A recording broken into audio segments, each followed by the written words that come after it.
I have a question for you. Have you been feeling a little bit more stressed out lately with the coronavirus and current status of the world on top of your everyday life? Well, I'm here to tell you you're not alone. My name is Shelby Grant, and I am the owner of Jupiter Yoga, and I've been practicing and teaching yoga. I've been practicing yoga for a little bit over 12 years now, and teaching yoga across Palm Beach County about 6 years now. I'm an ERYT 500, which is a 500-hour certified yoga instructor, and I do lead teacher trainings in the area. I've also traveled to Mysore, India, South India, and did 1 month of study in India in the Ashtanga style. So I wanted to perhaps give you some information that might help you with your daily life and relieving some stress, some tools that can help calm your nervous system. And I think it's great because it's something free. You don't need anything but your body and just a few minutes of your attention and your time.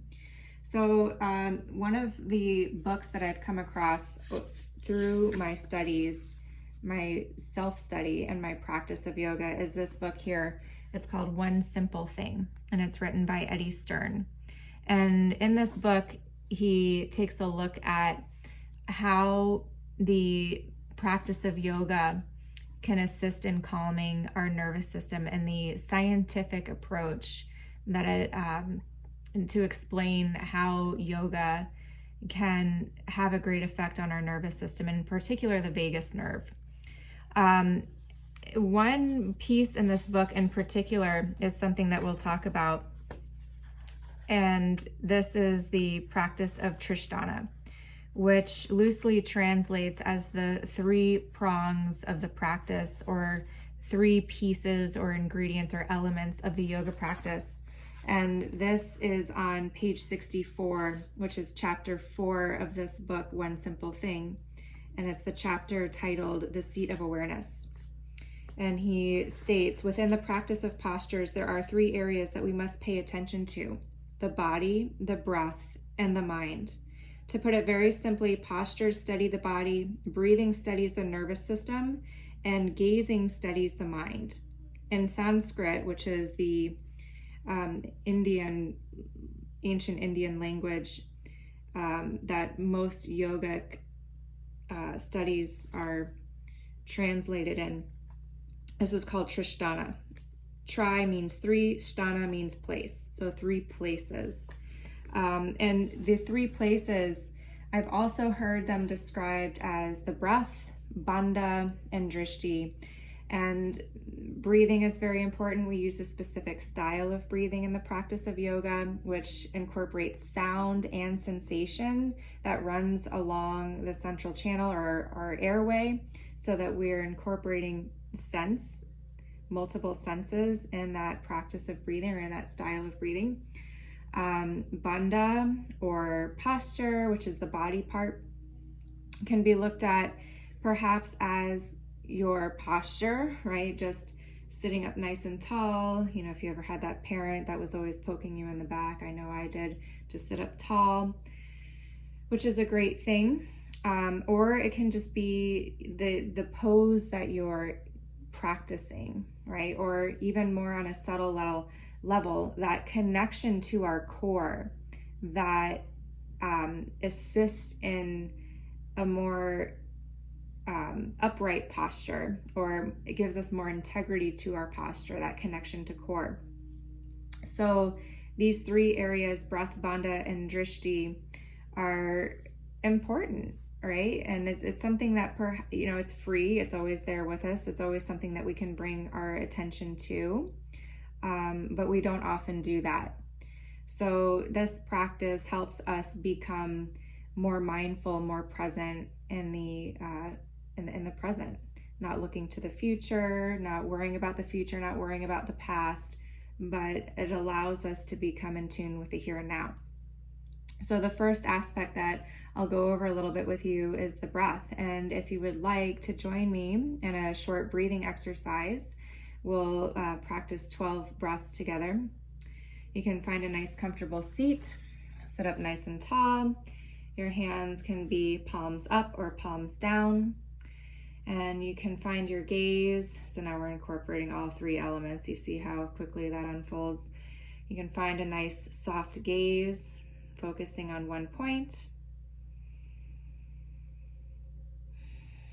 And then the inhale, as you inhale through the nose, you're going to use a gentle constriction in the back of the throat, which sort of sounds like a Darth Vader breath, or referred to as Ujjayi breathing. So inhale for a count of 1,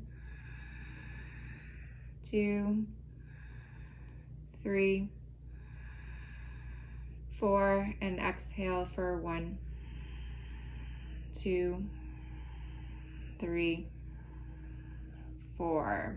So this expansion of the rib cage on the inhale for 1, 2, 3, 4, and the subtle drawing of your belly, your abdomen back for 1, 2, 3, 4. Good. Inhale.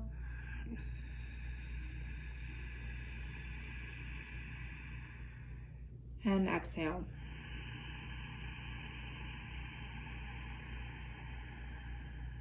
Inhale.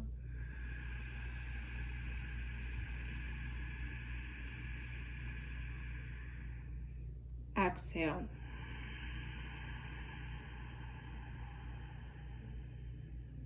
Inhale. And gentle space at the top of the breath. And exhale.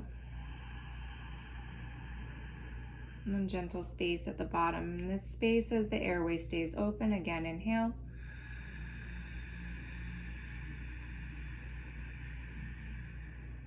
Exhale.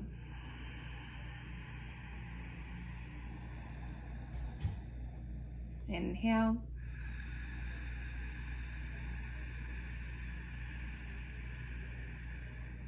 Exhale.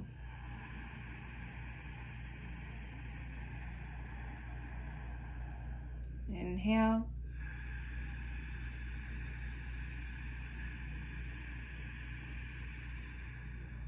Exhale.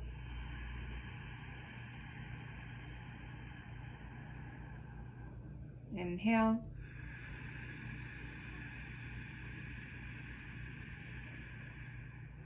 Exhale. Inhale for 1, 2, 3, 4.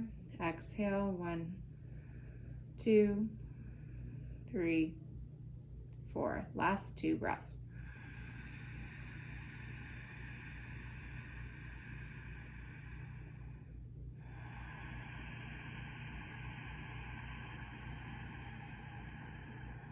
Once more.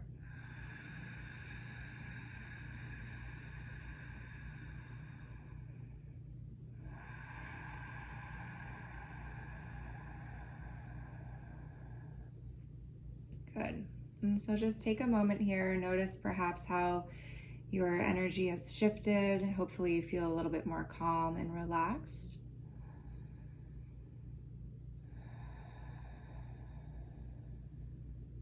Very good. And so the other 2 elements of this 3-pronged practice, or the Trishtana, that I'll share with you is the bandha, right? So we did a little bit of that within that breathing exercise where we were allowing the belly, the rib cage to expand on the inhale and that subtle drawing back on the exhale. There are 3 bandhas that we talk about in the practice of yoga. There are infinite amounts of bandhas or connections in our body. But we talk about 3 main ones in yoga asana or yoga posture practice. And those are Mula Bandha, which is our root lock, which is located in the pelvic floor. So a gentle squeeze of the pelvic floor keeps us grounded and rooted. It also gives us the energy to ground down to create a sense of lift or float. The next bandha is referred to as Jalandhara Bandha, or the abdomen, which gives us this sense of floating.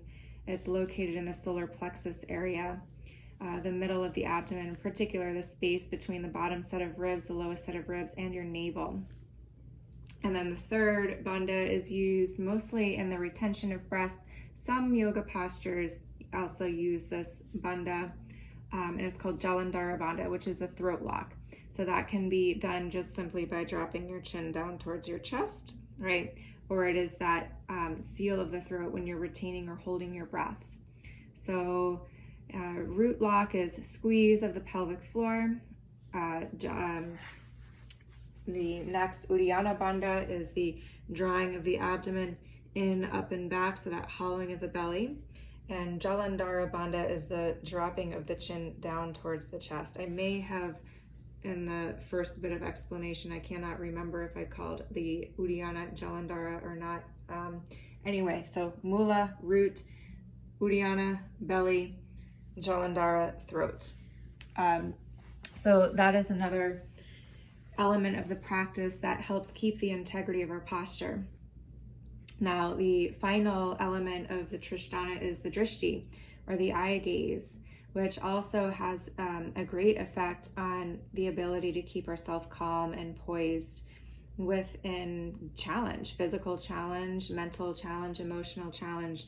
So one drishti that comes to mind in particular is gazing down the tip of the nose, in particular in back-bending postures. So back-bending postures can heighten our nervous system or create some sort of edge or this response of fear or fight or flight. So gazing down the tip of the nose ideally gives us this calming, right? So it's one step away from closing the eyes as you gaze down the tip of the nose. And that can be great assistance in keeping ourselves calm in the middle of something that's quite intense. Other drishtis or gazes can be helpful in balancing postures. If you find like one spot on the floor to gaze at, that kind of helps with our balance. Also, when we're reaching out, maybe in our warrior postures, you're gazing to the hands, which is referred to as Asta Bandha, or Asta Drishti, Parsva Drishti, side to side. So, those are some tools and some techniques, hopefully, that can help keep you calm in this challenging time. Thank you so much for giving this a listen. Again, my name is Shelby Grant, and I'm so happy to share this information with you. And if you have a chance, this book is available on Amazon. It's Eddie Stearns, the author. Eddie Stern is the author, forward by Deepak Chopra, and it's called One Simple Thing, a new look at the science of yoga and how it can transform your life. Thank you so much.